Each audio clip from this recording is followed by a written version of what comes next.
Hey everybody, thank you for joining me today. So today's video, we're going to be using this sketch, and it's number 349 by Deb. But before we get started, if you don't mind, if you've never been here before, you can hit the subscribe button and then hit the little bell to get notified whenever I upload new content. And we're going to dive on in. Okay, so we're going to be using this Lemoncello prints from Catherine Pooler. And I have some of the paper out, some of it in a little pouch, because sometimes with the pouch that I'm using, like the kit themselves is a little bit too big until I start using some of the papers, and then I'm able to fit the whole thing inside it. But you get 3 of each of the patterns. I'm trying to hold them up for you. I do wind up using this on today's card, so I only have, I think, either 2, I think it's 2, left of that particular pattern. And we got some stripes, some gingham, polka dot, using one of those, I believe, and then the yellow stripe. Okay. So I'm going to fuss with this, trying to get it into the bag, and that's when it dawns on me, I don't need to try and put it in the bag. We're just going to put a couple of the pieces, slide it in, and just leave everything else kind of out, because it's not going in. It's being a pain. But by the time I'm done the 4 videos for this month of August, it'll fit inside. Okay, so let's get started. I've pre-cut almost everything. Okay, so some of the scraps I'm going to go ahead and put in the back, so that way they're all together. And then I wanted to show you what I did was I took one of the polka dot pages, which is 6 by 6, and I measured across the top to match what was on the sketch, which I believe, I don't have it right in front of me, so I believe it was 3 inches. I'm going to see if I can get it pulled up real quick. And then I took it down as far as on the sides to the measurements that I believe Christine Marcotte had come up with. Because she's a lot of the sketches I get from her, especially the ones where it looks like it's handwritten, the different sizes. Because that's what she does when she does her 6 by 6 paper collection pads. If you haven't seen her on YouTube, definitely check her out. All right, so on the one point, I'm taking it to the 4.5 side, and the other one I was lining up at 4 inches. So when I cut across, it would give me the angle that I was looking for. Okay, so we're just going to go around the edges with our sanding tool, and we're going to start putting everything together. Now this sketch, the pattern paper combo is what really sets this one off, because it has, it allows you to use the pattern paper, and having the weird angle on one helps to showcase that, you know what I mean? And sorry, I'm having issues with this glue. And I want to say at some point I do wind up switching to the Nuvo glue, because it's getting on my nerves. And I think I just got to soak the top, the lid of my art glitter glue, so that way I'll be able to use it, because it keeps acting up. And I like to use both, so that way I have time to move stuff around or adjust if it, you know, so it doesn't stick where I don't want it, basically. Okay, so all of our card bases are going to be A2 size, which is 4.25 by 5.5. I have a matte white paper that is measured at 4.125 by 5 3/8, and then the yellow pattern paper I made 4 inches by 5.25.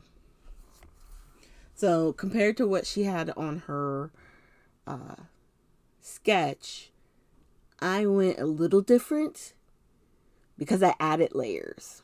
Whereas it looks like what she created, she just attached straight to the card front. And you can do it that way, you know, have it cover the size of the card. But I don't know, I always like to have a mat.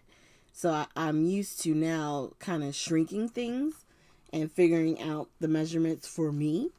But once you have a guideline, it helps because you can change it up however you need to. Okay, so we're attaching our pattern paper to our mat. Just making sure everything is lined up. And then we're going to go ahead and attach that to the card base. All right. So I hope you guys are excited. I know we just got off of using the Doodlebug paper collection for the month of July, but for some reason yellow has always been a color that I tie into August. I don't know why. Don't ask me why. I can't give you the answer. So when I saw that Catherine Pooler had this limoncello paper, I was like, I have to use it. Okay, so real quick, I just filled up my art glitter glue because I was thinking, well, maybe it's too empty. No, it's the top. I have no idea what may have gotten stuck up in there, but I am gonna have to let it sit and soak and clear out. But we got enough glue that I could put that down. And then the last bit is the sentiment. Now, they have a star over top of their banner piece. I'm not going to put anything like a star or a shape on mine. I'm just going to add the banner with a sentiment already on it. And I'm just putting some foam tape behind it. And then I'm going to use some gems and call it a day. And that's one of the things I like about stencils. You can follow it down to the T if you want to add only stars, if you wanted to add hearts instead of stars. However you want it to do it. I think because this is such a simple design, you can kind of, get away with that. So I'm going to open up these black and silver. It's supposed to be like black and white gemstones. And then once I'm getting 3 from each side, and I'm using 3 colors. So the silver, the black, and then the other container I have right up above is, I want to say, Sands of Time. So it has a little bit of like a yellow tint or a goldish tint. Either way, I think it works. Okay, so we're going to grab that one real quick. And then trying to grab the gems with my hand is a little difficult because they don't like to be picked up sometimes. But I do have the Nuvo embellishment tool. And I have one by Crystal Katana. Yeah. And I would probably say I use my Crystal Katana more than I use anything else. Even though I like the Nuvo one. It's just a little bit smaller and thinner in your hand. So I'm going to hope and pray I can get a little squeeze of glue from my art glitter glue here to be able to put down just a few of each of the the gems.